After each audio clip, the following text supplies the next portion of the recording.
I'm Charlie Melvin, and welcome to your Tuesday edition of Live at 5. I'm here with Debbie Knight, Outreach Coordinator for the Leath Memorial Library.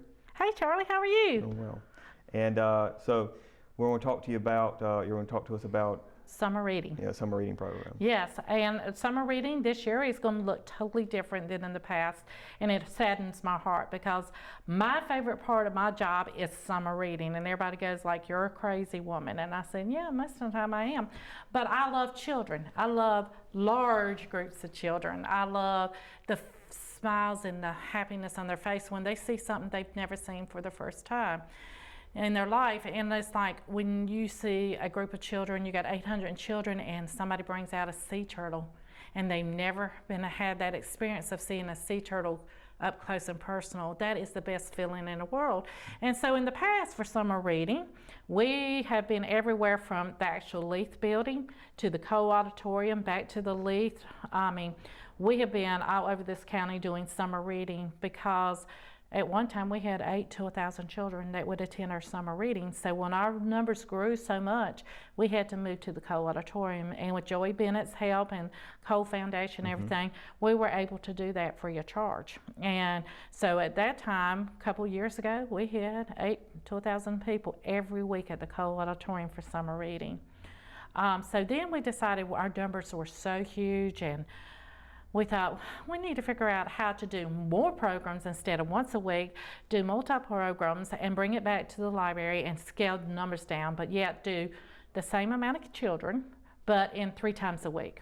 That way we can open it up to more people and everything. Well, that worked out really well. Our numbers were still the same, but something happened in March, and we all got invaded by this wonderful virus. So in March, the library system itself closed down.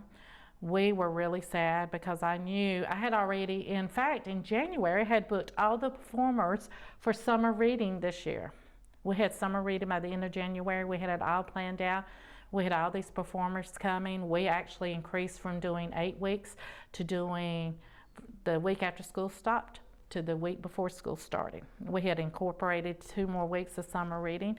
We had put in 3 more movie days for free movies for the kids to come. So we had planned this big, extensive, and plus we had increased some outreach to go to some feeding sites where we didn't want anybody to miss the opportunity to read, and plus to have the fun part of summer reading. Summer reading is not just necessary about reading, which we want people to read, but it's also experiencing educational things that they have never seen before. You know, we bring in like the zoo and animals and snakes. Snakes are my favorite, and lizards. And you know, when you get a child that can hold a 10-foot snake and realize it's not going to bite them, you know, and they wrap it around their neck, kids love that. Well, we're now virtual. So back in March, we started our storytelling virtually. And so next week is actually Leath Library's first week of summer reading that will be done virtually. And we have Steve Brogan, who does magic and ventriloquism. He's going to bring his whole program, and it'll be like 45 minutes, 30 to 45 minutes, and it will be done virtually on our Sand Hill Regional Library site.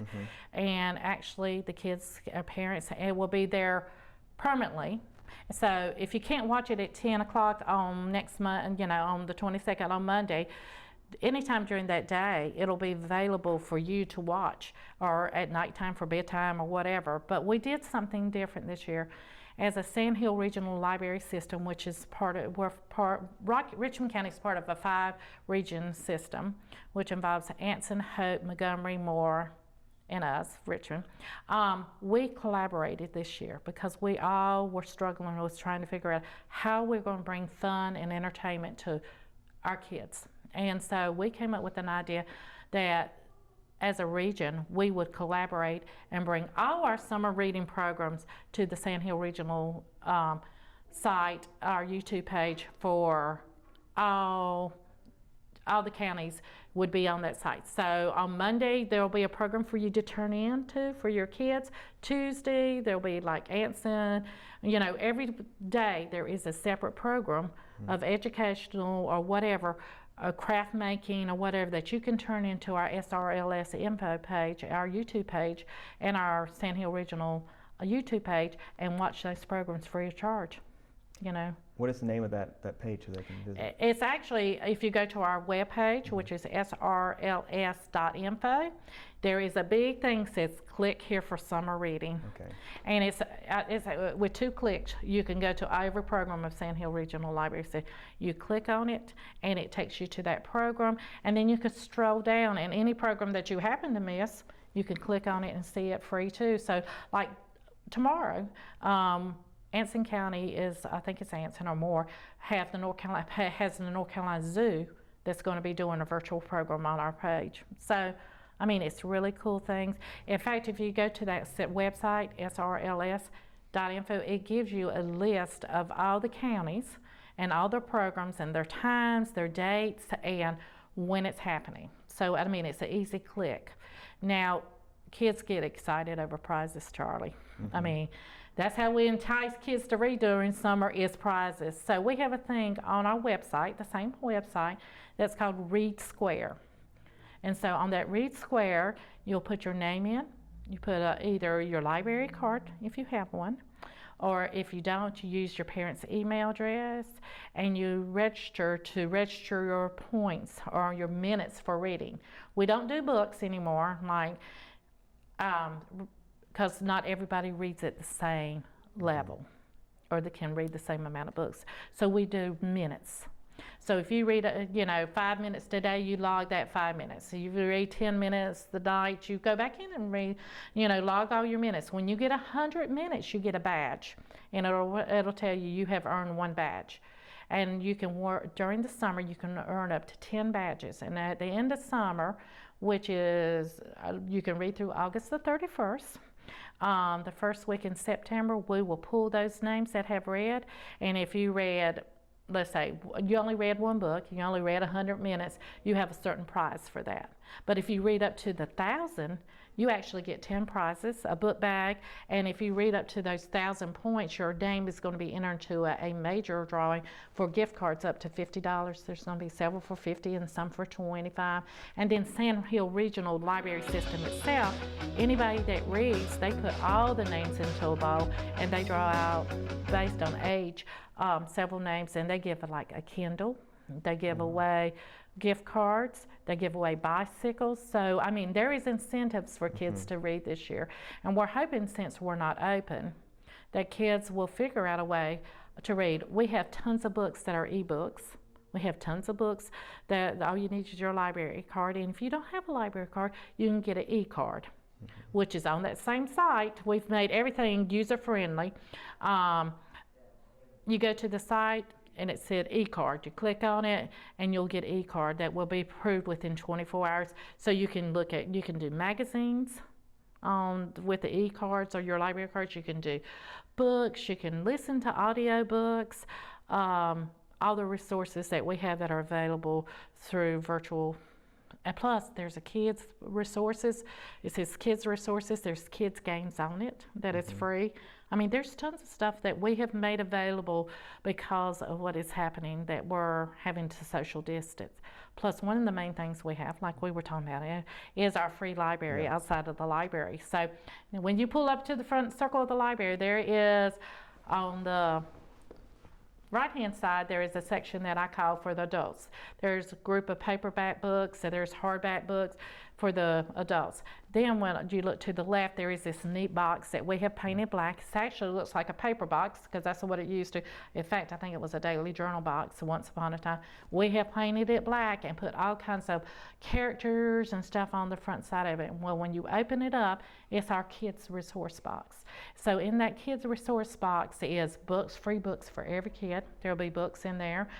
We furnish it like every other day. There's books, there's bookmarks, there's color sheets, there are,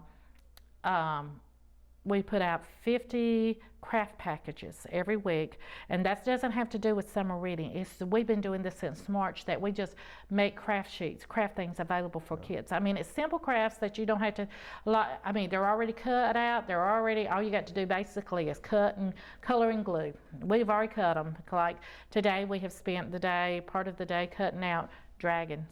because one of our story times is about dragons for summer reading, and we have cut out parts for 150 packages for dragons, and all the kids are going to have to do is have a little glue and some crayons or markers, and they can color it. But we'll show them how to do that on one of our virtual programs. So it's all there. It's just not, we're not seeing you face to face, which breaks my heart.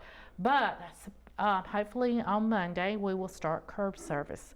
And that's, everybody goes like, what is curb service? Well, that's what we did before we actually had to be sent home for a while. Anybody can call the library, and they can say, hey, I want you to pull a certain amount of books for us. We will pull those books for you. We'll take your name, your phone number, check them out for you, tell you come by at 10 o'clock or 11 o'clock, and when you get to the parking lot, come to the back loading dock, tell us you're here, and we'll bring those books out to you. Is there an online catalog for the library? Yes, for the books? it's that same srls.info. So everything anybody needs to know about all 5 counties is so easy now. If you just go to our website, it is easy, accessible. Kids can do it. We've made it kid friendly, because the worst thing parents want to do is have another chore to have to do. I mean, they've been teaching their kids, they've been doing homeschooling. I think the last thing I need is somebody else to tell me to do something else.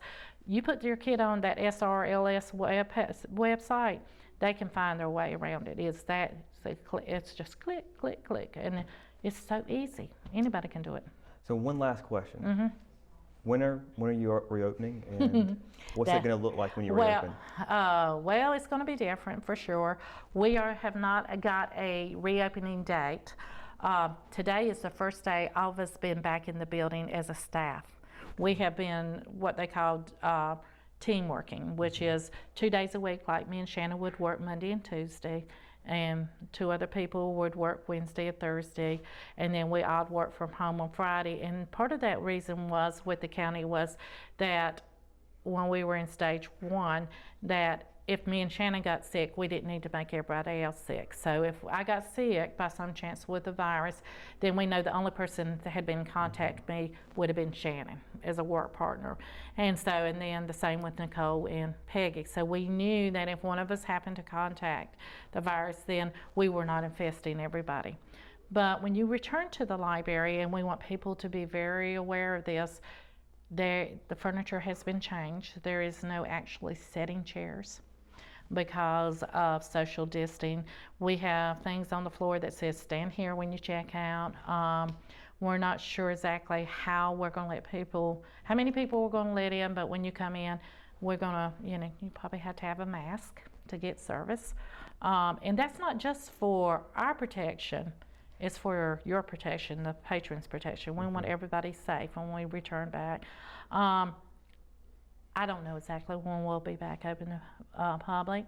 I think it depends on June the 26th. I think if we go to phase 3, then we will possibly be open the middle of July for people to come back in the library. But it'll be a limited amount of time that you'll be able to spend in the library. There will be limitations to things that you'll be able to access for time being until we know, till everybody says, okay, everything's safe, we can open up. We've got 4 weeks of 90-degree weather, everybody's well, numbers are down, so we can open up. But any of the small areas, like the history room, will be closed off. The place where the microfilm, because it is a small contained room, it will be closed off. We're trying to figure out, because the children's room is so small, we want kids to read, but we're more than willing. You tell us go pick out 20 books for your kids, we'll pick out the 20 books. The problem is that we're a small staff. Everything somebody touches, we're going to have to go clean behind them. Same thing with we've spread out the chairs at the computers, so when somebody comes in and uses the computer and gets up and leave, we're going to have to clean that computer before somebody else can sit down at it. So there's a lot of precautions, a lot of safety issues, but we have a plan, and we wanted it's going to be safe for us, but safe for our patrons too, because a large majority of our patrons are elderly. Yeah. And we sure don't want any of our favorite patrons to get sick because they've come to the library. We do have the county has put our shield up I reckon it's called a sneeze shield. You know, the plexiglass, it's above the desk now. So that'll be our, you know, there won't be any one-on-one personal contact. If you need something, we'll go get it for you. And that's how we'll roll to begin with. Sounds A good. different world, Yeah. but we still have the services. We'll, you know, eventually we'll start back doing the faxes and the copies and stuff like that. But like starting next Monday, we will start doing call us. We'll be glad to pull your books for you. We want you reading. In fact, today our Dropbox is open. Okay. And so when you bring back books, you won't bring them back to us personally. You'll have to drop them in that Dropbox, and people wonder, well, what do you do with them? Well, when you drop them in the Dropbox, we take them out of the Dropbox, we take them into the big room, which is called the Leath room, the little room, which is actually our huge room, and we have tables set up. We wipe each book down with Clorox wipes, and we then spray them with Lysol, and then they stay in quarantine for 72 hours. After that 72 hours, we go back in and we get that section of book and we shelve them, but not till after every book's been wiped down, everything's been sprayed, and then they get shelved after 72 hours for protection. Yeah. But the library is sanitized. We have wiped every shelf, every book, everything in that library has been cleaned for the patrons. I mean, we have done a thorough cleaning. So our space is clean, but we want to keep it clean and healthy now. You know, and I'm so glad that you still let us come and do this. It's been a while because we've been closed like everything else, but we are still up and running and wanting to serve this community in any way we can. Thank you. When we return, we have more Live at 5 on the way, so stay tuned. Locally owned and operated One Stop Vape Shop is a place you'll want to check out. Whether you need vape supplies, signs, business cards, decals, or your chakras aligned, we have you covered. Our in-house print shop has quick turnaround time and is open 7 days a week. We offer a wide range of products including stones, herbs, pendants, CBD, kratom, and more. Visit us at 939 East Broad Avenue in Rockingham.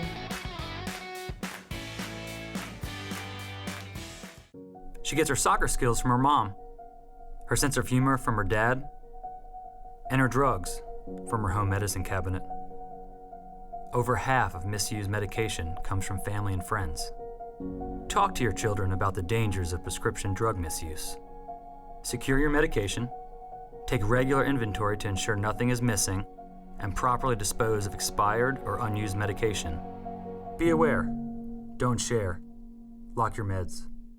At Richmond County Hospice, we strive to provide high-quality care to our patients and their families. Whether it's the incredible hospitality at the Haven House or from the comfort of your own home, you can count on hospice to be there for you. We also offer monthly grief support groups, and our chaplain will be there to hold your hand in prayer. Through our amazing staff and our volunteers, hospice has made difficult times easier for our community. Call the number on your screen if you feel that you or your loved one may benefit from our services. Richmond County Hospice. Peace, comfort, dignity. Hometown heroes? Well, maybe. When it comes to backyard comfort and no pesky mosquitoes, call Brown Termite and Pest Control at 910-895-6410 or 910-276-8870. Their team of superheroes can take back control of your paradise. That's 910-895-6410 today. JC's in Rockingham has you covered for used appliances, parts, trailers, and storage. We have one of the largest selections of reconditioned washers, dryers, and refrigerators in the Sand Hills, and we offer free delivery to residents inside Richmond County. Come check out our variety of trailers for any hauling job and our storage buildings for the things you need out of the weather or house. We also carry parts and accessories for appliances, trailers, truck beds, and can order the things you need. That's JC's on South Hancock Street in Rockingham. Do you want a healthcare career? Certified medical assistants are multi-skilled healthcare professionals capable of completing administrative and clerical tasks, making them a valuable member of the healthcare team at medical clinics, doctors' offices, and other healthcare facilities.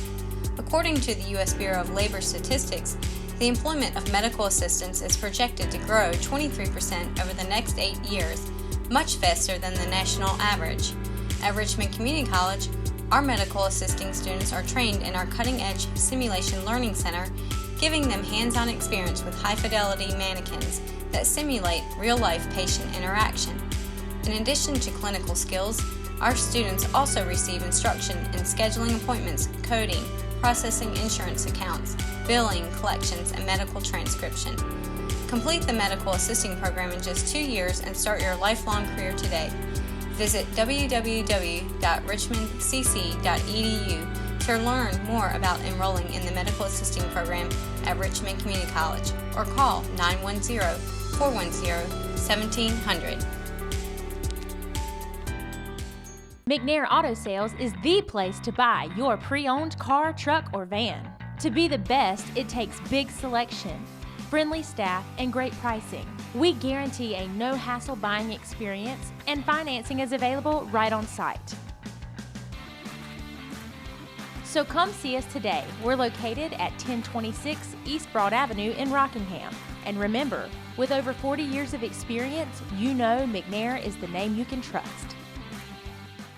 Ever wondered what's happening on the other end during a power outage here at PD Electric? Once members report their power outage via PD Power mobile app or our outage hotline, a notification alerts our outage management system. The employee running our outage system will then check to verify the meter is disconnected.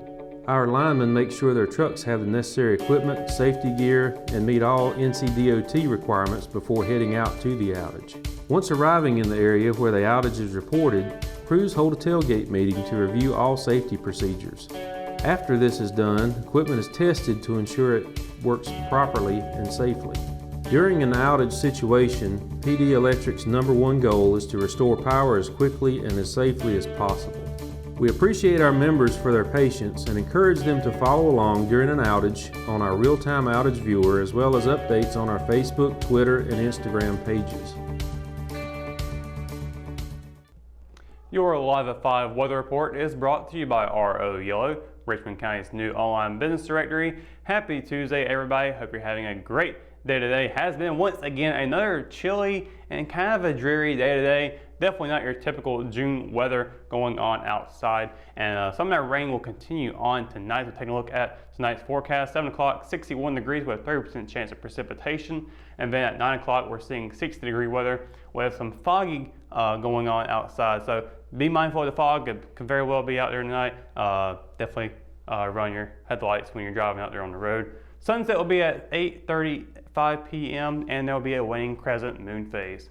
Now taking a look at the forecast for tomorrow, we are still expecting more clouds and rain on the way, in addition to thunder and lightning. Temperatures will be going up, however, so it shouldn't be quite as cool as we have been seeing it. Fayetteville will be a high of 72, low of 64. Rayford high of 71, low of 63. In Lumberton, it'll be a high of 72 and a low of 65. Up in Southern Pines, it'll be a high of 69 and a low of 62. Ellerby will be seeing a high of 70 and a low of 62. Rockingham and Hamlet will be seeing a high of 71 and a low of 62. All the way down in Bennettsville, it'll be a high of 72 and a low of 63. And across the PD in Wadesboro, it'll be a high of 71 and a low of 62. And if you're thinking this is the last day of rain, you are not going to like what's coming up in the 7-day forecast. We've got a lot more on the way. A couple of days in the forecast here, it's going to be nice, partly cloudy skies, but for the most part, we got a lot of thunderstorms on the way still. Wednesday, high of 71, low of 62.